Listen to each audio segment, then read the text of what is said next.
Quote, ever conscious of how the body is presented to the audience, ballet has specific terminology for the dancer's orientation. The impact of steps and positions changes greatly depending on how the body and head are angled. For example, arabesque done facing the audience conceals its beautiful lines. Arabesque done in profile displays them.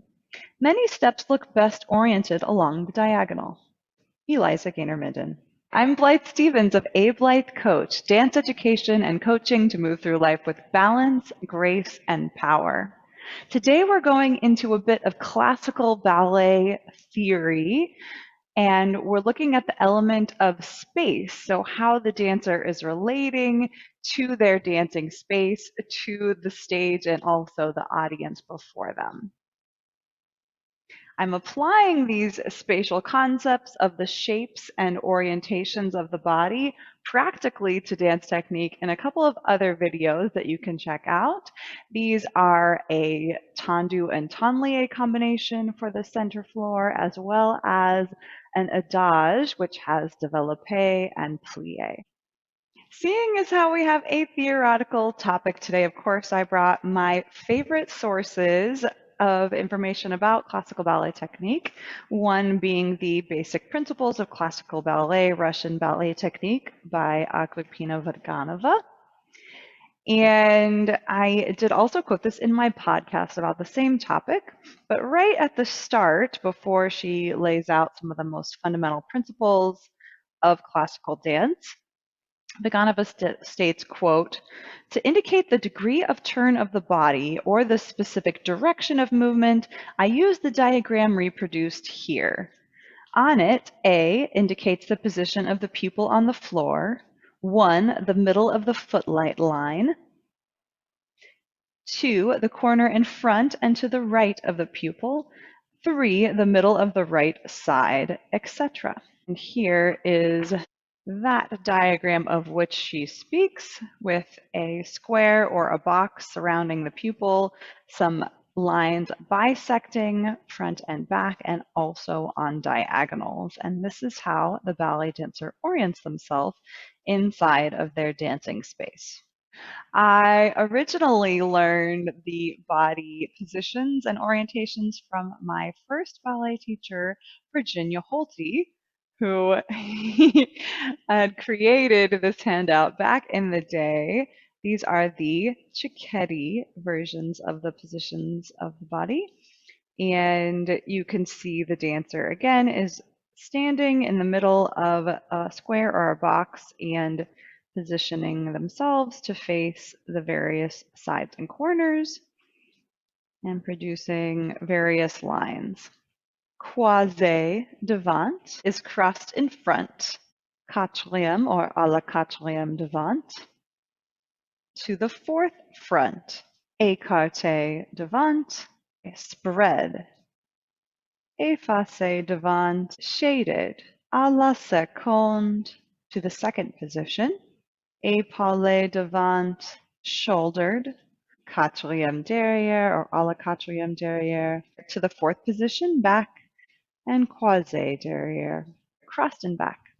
You will know that one of my other top favorites is the Cicchetti method of classical ballet theory and technique by Cyril W. Beaumont and Stanislas Idzikowski.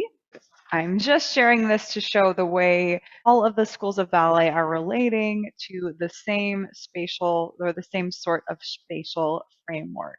So in Cicchetti technique, once again, for example, when we're learning the port de bras or the movements of the arms, we would orient ourselves on the stage like this, and then make our movements of the arms and the body in according directions.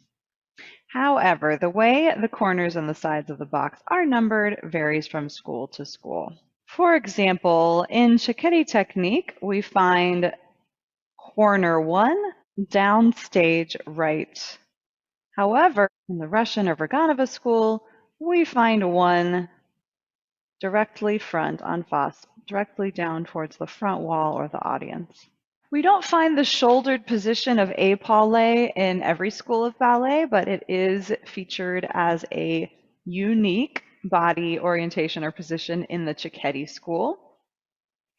And another of my favorites, the Ballet Companion by Eliza Gaynor-Minden, shares that it's a variation of arabesque. So we have second arabesque à terre without épaulement, but we could also show second arabesque à terre with épaulement. And don't worry, I'll go more into arabesques in the future. And in the Cecchetti system, quote, this position, facing a downstage corner with the head tilted towards the audience, is called épaulé, and it's considered one of the main orientations of the body.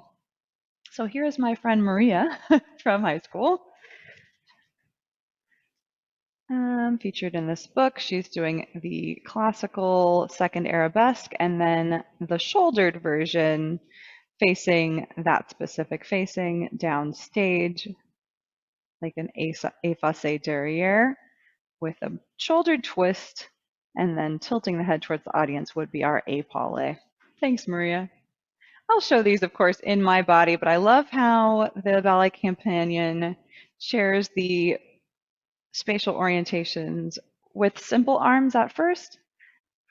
And then you can add either small or large positions of the arms once you've got those basic shapes down. So let's go a little bit deeper into how do we make these forms. The first three positions I'll face directly downstage or towards my audience. On the old-fashioned rake stages and in many existing stages here in Europe, there is a tilt to the stage leaning down towards the audience. So I'm facing directly downstage as if in a school picture, smiling big. And when my foot is in battement tendu devant, or with à la seconde arms, if I was going to put it down, it would go into the fourth position. This makes à la quatrième devant. In tendu, à la seconde, or to the side, that is à la seconde. And my third shape, facing directly en face towards my audience, has the foot directly behind à la quatrième derrière. Of course, we can do that on both sides. Battement tendu, à la quatrième devant, à la seconde, and derrière, à la quatrième derrière. The next angle I will make is croisé, with one foot in front. Now, from croisé, from the audience's perspective, my legs are crossed, versus in effacé, where my legs will be open in orientation to my audience. So croisé, I also have a devant, a derrière, and a side shape. Actually, two, bonus. Croisé devant is crossed in the front. I can have a low, simple arm. I may create an opposing arm. And the largest version of the shape will have my arm also overhead. In croisé devant, rather than my head looking directly in front of me along with my middle of my sternum and belly button and that crossed leg, I will look out towards my audience. My head turns towards my audience regardless of which shape my arms are in. Okay, let's look at croisé derrière. So again, to have a cross position, I've got to take the other leg to the back. If I use the same leg, the downstage leg, that would make an effacé line. So croisé derrière is cross to the back, again with a simple arm or an opposing arm, or the big port-de-bras arm here for croisé derrière. I'm looking here again, a bit downstage, but now up towards my elbow, past my forearm, and beyond. One arm is rounded above, and one arm is rounded to the side. When I bring my leg to the side, I have écarté.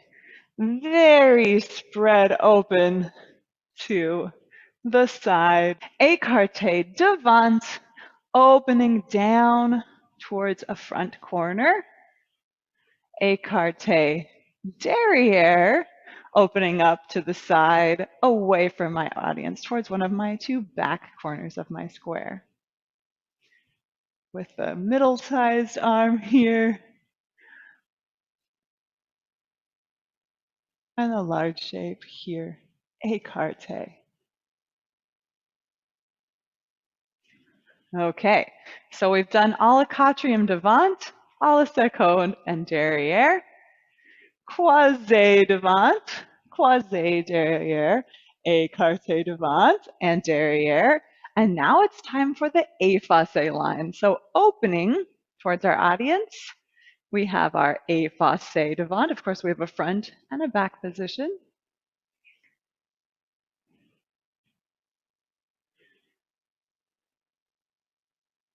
And effacé derrière, opened up to the back.